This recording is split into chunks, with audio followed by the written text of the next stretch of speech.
Yo, party people, it's Ashley of SingleWomanChronicles.com, where being single is a beautiful choice rather than a miserable circumstance.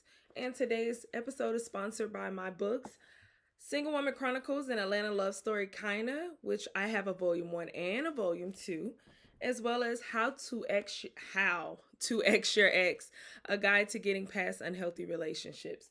You can grab both books, all books, on Amazon, Barnes and Noble's website, books on Google Play, and Apple Books.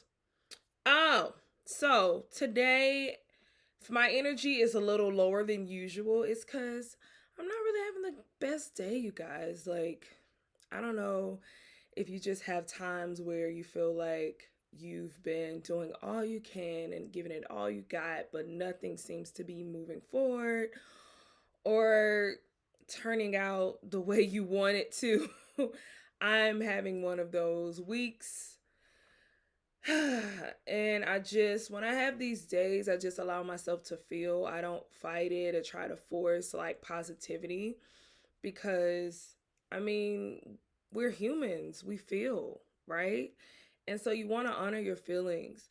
And some days you don't want to like try to be busy or numb it by doing things like drinking or like smoking or doing whatever, you know what I mean? Just sit in it and just allow yourself to feel it because a lot of the times our feelings are telling us something. And then also when you learn how to like really sit in your emotions, you learn about yourself, it strengthens you in your relationship with yourself. And then I feel like you get to release because a lot of the times we're so overwhelmed by all of our emotions because we keep packing them on and kind of like compartmentalizing them. That's one thing that I do.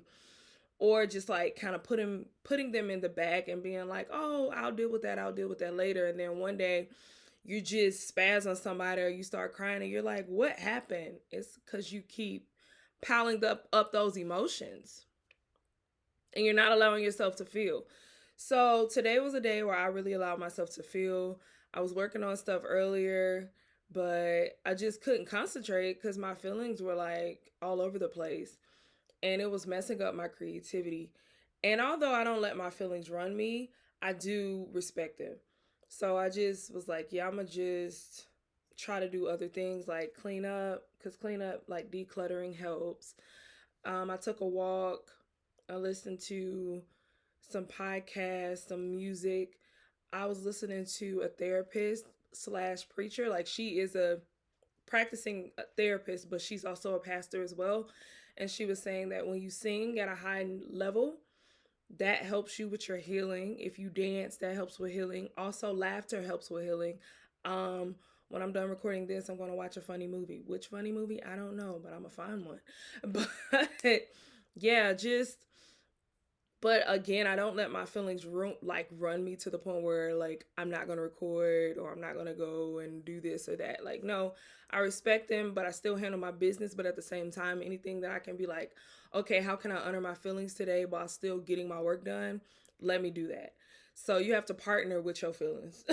like like yeah, you don't run me, I'm gonna respect you, but we're gonna like make a compromise or whatever. But so today I want to talk about 5 tips on guarding your heart. The way I came to even this topic was I took a week off of social media. I've been off for a week total. So if you guys didn't see me post on anything last week, that's why. I haven't like I literally deleted the app. When I posted the promo for the last podcast, I literally deleted it afterwards. And usually because I post for like both on my profiles um because I have the blog and then I have my other business page, like I feel like I'm obligated, but I just couldn't do it. Like I just really couldn't do it because I'm going through this emotional stuff, and then when you're going through this emotional stuff, for some reason everybody's life seems better than yours. Everyone's life seems perfect. like, and yours seems like it sucks. So, of course, social media is a comparison factory. So, all you're going to do on social media is compare your life to other people's. Everyone's stomach looks flatter than yours. Everyone's like body looks better than yours, everyone's clothes look better than yours, everyone like that's how it feels when you're going through your go through, right? Side note, if you hear something in my background that's coughing, it's my poor little pup. He's older, he's an older dog. He just turned 12 last month, and he has this crazy cough, and it might sound like he's dying, but he's not, I promise you.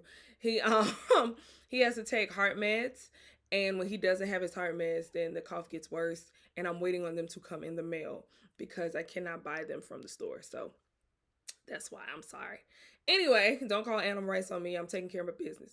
Anyway, so yeah, so on this social media cleanse, if you guys ever find yourself having an influx of like anxiety or insecurity because you're on social media and you find yourself comparing more, it's time to take a break. And you don't necessarily have to delete it, but the reason I deleted it because I kept telling myself to stay off social media. I even put like the little cap on it, but I kept going back on. I kept ignoring the cap, going back on because it's so habitual, right? So to just stop the habit, I just deleted it altogether. Guys, that was the only way I was gonna stop like scrolling.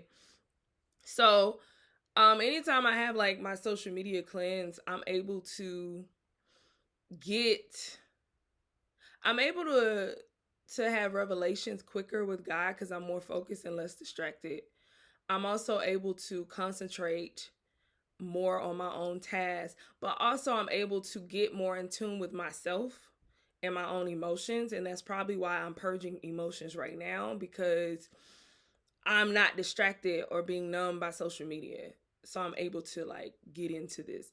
And when I post this, by the time y'all see this, I recorded the day before. So when I post, I may delete it again because I'm just really enjoying I already got a lot going on, but having no social media really helps me to kind of unwind and stay away from like the other stuff because I'm trying to figure something out, okay, inside of me, because here we grow again, right?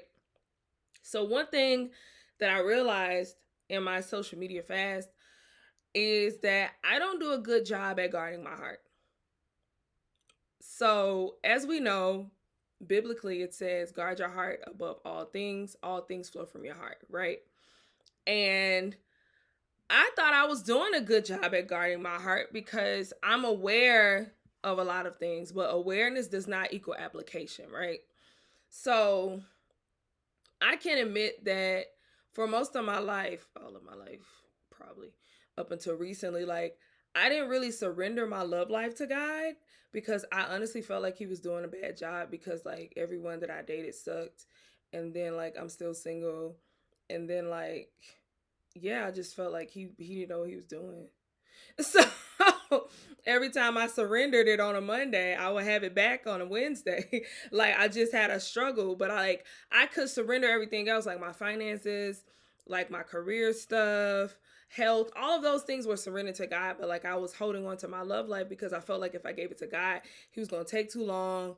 He wasn't gonna know what he was doing. I wasn't gonna have nothing. Life was gonna be boring and miserable. I don't know if y'all feel me. I'm being transparent today, okay? This is just what it is. So I've always struggled with like really fully 100% like surrendering my love life to God. So right now I'm on that journey. It hasn't been long because again, I really had that cycle of like surrendering it and then taking it back, then surrendering it and taking it back because it was just such a habit. And I don't think we realize how many things become habitual. Like it's not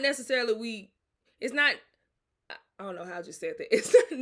It's not that we necessarily, that's what it is, feel like what our way is working or our way is better. We're just comfortable with our way. Our way is, we can understand our way.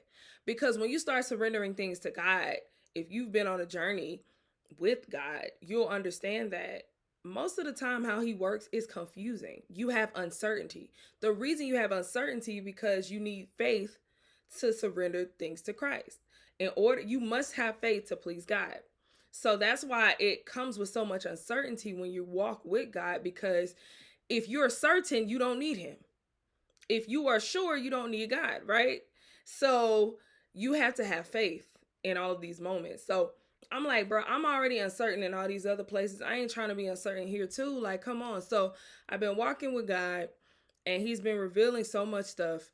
And like every time I turn around, I don't know if anybody feel me on this, but I feel like I've grown enough. Like I really feel like on my journey to like healing and growth, I get so frustrated because I'm like, bro, I've grown enough. Like, what are we talking about, bro? Like, I've done so much healing. Like, we're not there yet. Like, like, and I know we'll never like arrive at like 100% healed, right? Because there's always stuff going on. But I'm like, I'm not at the point of like a gift. Like, I don't get a gift for participation. Like I don't get a cookie. Like I don't get. We still gotta keep going through, bro. Like, come on, man. So it's just really frustrating. I'm being very transparent today because again, like I'm not having the greatest day. So this will be a day where I really pour out to God and just be like, look, I don't know what you want from me, man. Like I'm tired.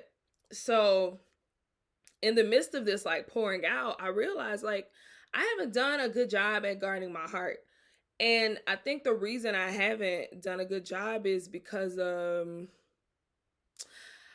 I was putting my need for instant gratification above my need to protect my heart.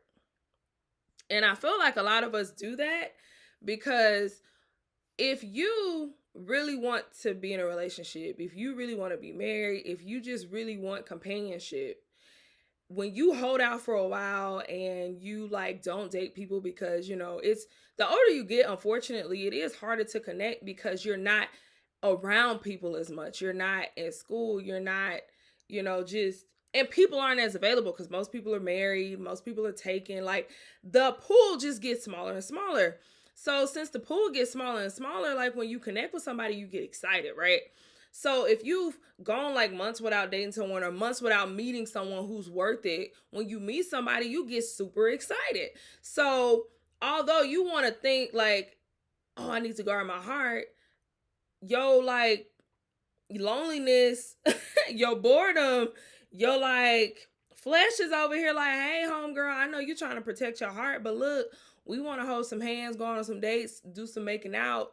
And if you having sex, you want to have sex, I'm celibate, but at the same time, like I still like affection, I still like the other stuff. So I think a lot of the times in the past, the reason I did not guard my heart was because I was putting the gratification, the wanting someone in my presence, the wanting someone to go to the movies with, to talk on the phone to every day, like just that wanting that more than thinking about guarding my heart. Because when you come into the situation, you're not thinking about like, I gotta heal from this, I gotta go through this again. Like, you're not thinking about that. You're not thinking about the end and the possibilities that this is another cycle you're gonna have to go through. You thinking, oh snap, I done met somebody, this man look good, we're gonna have a good time, it's gonna be cool. No, you're not thinking like that. So I believe that's the biggest reason I haven't done a good job at guarding my heart. So today I just wanted to tell you guys 5 tips that I've realized on guarding our heart because I know how. I just haven't been applying it. So one is understand your pitfalls. So your pitfalls are those things that keep you stuck in the cycle of not guarding your heart. So for me, I know boredom was huge. Boredom was huge, huge, huge. And then right up under like boredom was number 1, and then like right up under 1.5 is loneliness. But I get bored quicker than I get lonely. I don't know what it is. Like, I guess because I'm more of an omnivert. Because although I like people, I also need time to like replenish after I've been around a lot of people. So I do value my alone time a lot. So yeah, but I also like being outside. Like I'm that person, I'll go places by myself. I'll go out and explore coffee shop, movies, restaurants, bars. I'll go all these places alone. So I like being outside. Now, although I can do them by myself, I don't mind. Who wouldn't prefer having somebody's son accompany them? Like, you just want the companionship sometimes. And then when I get bored, my instant thought is, this would be so much my day would be so much cooler if I had a man to share things with.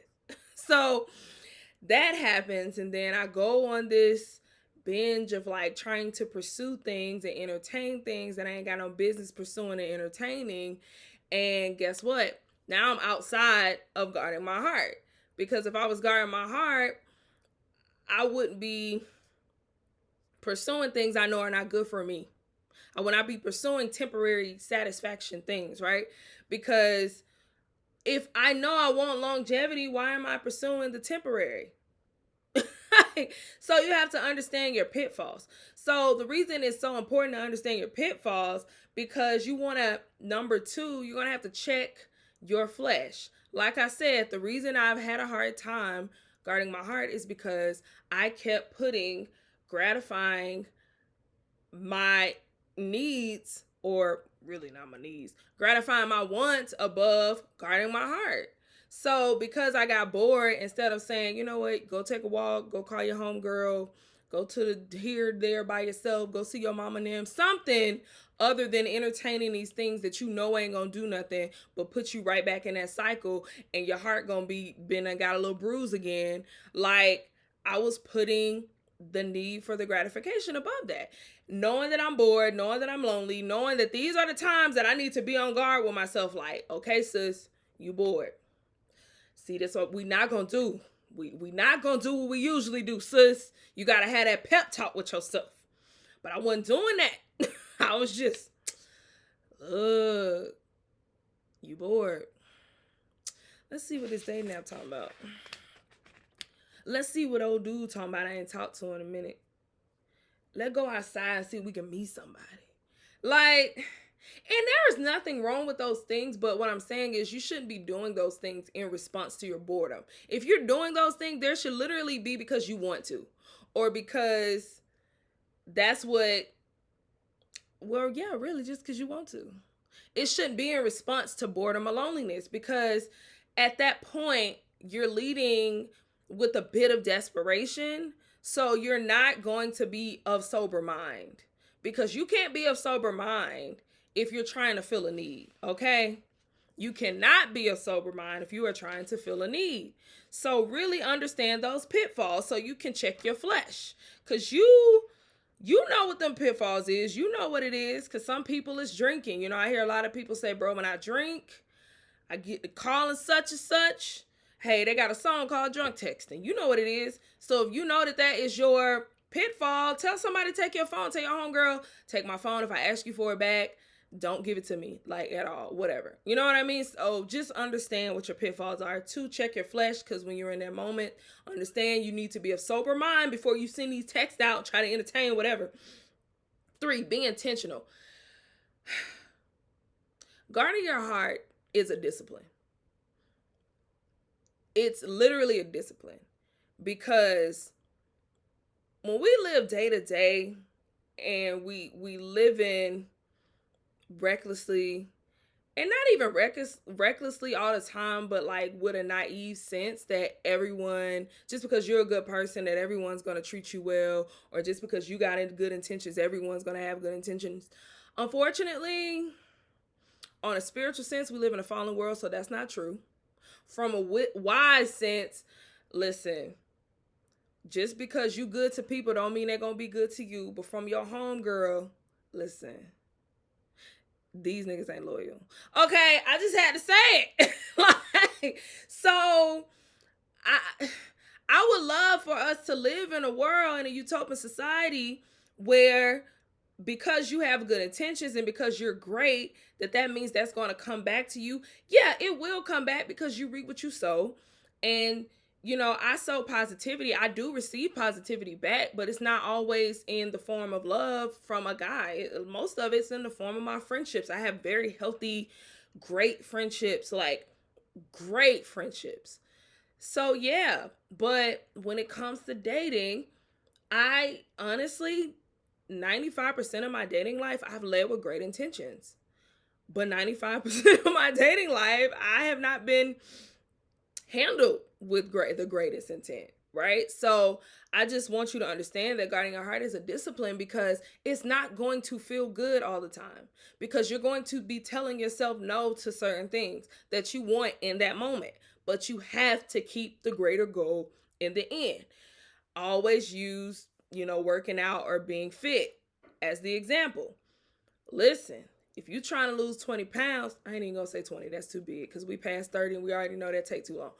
You trying to lose 5 pounds by the end of the month, that Cheesecake Factory looking real good, right? That would gratify you instantly if you had that cheesecake right now. But when you eat it, you're going to instantly feel regret. You're going to be thinking like, dang, I need to work out. I need to starve myself. Like all of this stuff. Just wait. Think about the end goal. And then think about how it's going to make you feel afterwards. Because I know so many times, like, although I'll give a great example. Me, I ain't gonna lie, I love making out. Like I really enjoy kissing people faces, right? Not everybody. Don't think I'm just out here just with the mono, just kissing everybody. But like I enjoy that type of intimacy, like kissing. But I also know kissing does something for me. Like if I kiss you, that means like I rock with you. I like you.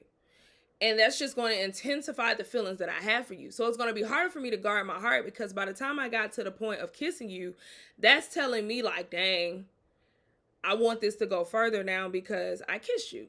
And that may not be somebody else's something, but for me that is. Maybe your something is sex. Or maybe your something is like introducing them to your parents or your friends. Or maybe your something is like telling them my secrets. If you know that certain things, certain monuments in time or in action make you feel closer to a person, be intentional about not doing that until you fully trust that this situation is going to go further than just something temporary. Hold yourself accountable. Be intentional. Be disciplined. So for me now going forward, I'm going to really hold myself accountable to just not kissing people on the first, second date just because I feel like I like their conversation. I know I'm going to want to do that. I know I'm going to have to literally like put my hand over my mouth or do something like that. But like I can't keep not guarding my heart, because I'm not doing a good job at it by just frivolously kissing folks just because I feel like doing it. Like, no, your feelings is a lie. Like most of the time, your feelings be lying to you. So yes, be intentional. 4, piggybacking on what I just said, you got to get comfortable being uncomfortable. Listen, guarding your heart, although the best thing to do, it is not the easiest thing to do. And it don't feel the best, because it's so much restraint involved. And when you restrain something, think about like a waist trainer. When you put your body in that waist trainer, you look good. You restraining all that fat. That hourglass is busted, honey. You done put the Spanx on, that dress. You was a 7 at first. You put that thing on, now you a 9 and a 9.9 in that dress now, right? You restraining that fat. It's very uncomfortable, but it's beautiful. Like the end result is great, right? But you had to get comfortable being uncomfortable. So don't think like guarding your heart is going to be this easy thing just because it's the right thing, because many times the right thing isn't the easiest thing to do. So yeah. And number 5, it's pretty much the same thing. I'm like reiterating, but you get my drift. Understand that it doesn't feel good in the moment, but it's best in the long run. Keep the end goal at heart. Even if you don't really know what the end goal is, just know, even if you got to start with not to get my heart broken, not to keep going through what I'm going through, not to keep dating the same kind of guys and having the same result, not to keep giving guys my phone number or my body or my emotions, and then them telling me I'm not ready for a relationship right now, but the with you is silent, or for them to breadcrumb you. I've been getting breadcrumbed a lot lately, and it's really pissing me off. But again, I'm not doing a good job at guarding my heart, because when I think back on it, I've been believing the false hope and not being disciplined enough or intentional enough, number 3, because I'm bored and or lonely, about, okay, listening to what they're actually saying to you. Because I'll ask the question, what are you looking for? And they'll give me an answer that involves like, oh, I want something serious. What is something serious to you? Like, I need to ask a more qualifying question. What is something serious? Because for me, something serious is a marriage. For him, something serious could be we shacking up, or we dating exclusively, but you not really my girlfriend, or me putting time and money and effort into you. That's serious to him. So we got to qualify everything. So I think for me now, if a guy isn't specifically telling me, like, I am looking for my wife, I am looking for marriage, I am looking for my soulmate, my life mate, I can't really rock with him, because that would be me not guarding my heart again. And yes, people be lying, right? But that's why you got to pace yourself. And me pacing myself, like I already said, is not making out with nobody, not like spending all this time with them when I don't really know them. Like, yeah, I can spend time with them, go out on dates with them, but like not move too fast with it. Meaning like not be trying to see them every single day, hanging out at their house, them hanging out at my house. Because I know for me, with my past attachment style, which is an anxious attachment style, I'll get attached too quickly. So that'll make me want to force something, right? So that's not being smart. That's not guarding my heart. So that's me understanding my pitfalls. So you really got to protect your heart, bro. Like, all the stuff that you've been doing, listen, you need to take inventory over your life. All the stuff that you've been doing that has been keeping you in whatever cycle that you feel like, dang, I keep bumping my head the same way. I keep meeting a guy and he seems different, even if it was better. Because like for me, I ain't even gonna lie to y'all, like the quality of dude I've been dating has gotten better, right? Like the last person I dated, he made 6 figures. And that's not, and I don't even want to start with that because child, I ain't about to argue with y'all folks. But it's not necessarily about that. But what I'm using as an example, but like he was successful. He was driven. He had good character. I should have started with that. He had really good character. He was attractive. He was tall. He, believed in marriage and all of this stuff like that. So he was a quality guy. But at the end of the day, we did not work because I felt like he was too busy and I didn't know exactly what he wanted. Although he said he wanted marriage and stuff, his actions were not really aligning. So what I'm saying all that to say is, yes, I'm getting better at picking. But at the same time, although I'm better at picking, I still have to move a certain way if I want a certain result, and to really just avoid bumping my head and even having to grieve these stupid situationships. Ain't y'all tired? Because I'm tired.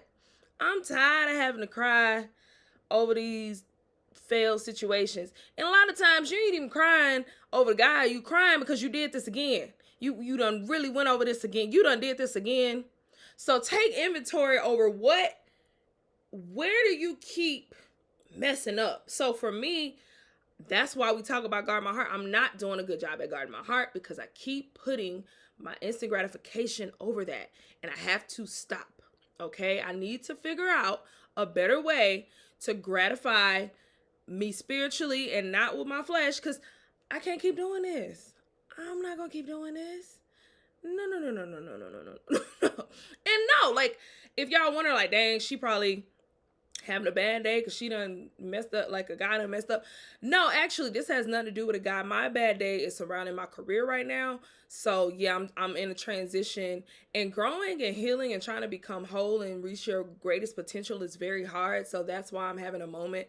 But yeah, I was just thinking about this because my last situation ended in June, and it wasn't even like, I didn't even do a lot of like moping and things of that nature because I kind of like grieved it before it was over. But I just don't want to keep going through that, because although he was a better guy, I'm like, how can I avoid this? Because I'm sick of this. Okay, you're not doing a good job at guarding your heart. You're just really not. So yeah. And not everyone has to take the same precautions guarding their heart, because not everyone falls that quickly. I know me, I'm like, because I've dealt with the anxious attachment style, which is the person that, like, you get attached really really quickly because you probably dealt with abandonment issues. You probably had like a emotionally unavailable mom or dad, whatever. So for me, I have to have higher precautions. But if you're not like that, if just hanging out with somebody, kissing somebody, going out on dates, that don't really make you attach, you don't have to take these precautions. Your guarding your heart is different from mine, but you still need to take these 5 tips, which is understanding your pitfalls, check your flesh, be intentional, be comfortable being uncomfortable, and then know that it doesn't feel good in the moment, but it will in the long run, right? Because we all different people, okay? So I'm hoping this helps somebody, because I know for me, I'm tired. And if y'all tired like me, we got to do something different in this 20 or 22. And then it's summertime, and summertime usually is the time I end up dating somebody. Not no, I'm tired. No, Right now I'm working on me, myself, and me. Lord, I'm tired. The Trinity gonna have to come down here and sit next to me to make me talk to somebody like soon. I'm tired. But yeah, I will be guarding my heart henceforth. Okay. But hopefully this helps somebody, and I'll talk to y'all later. Bye.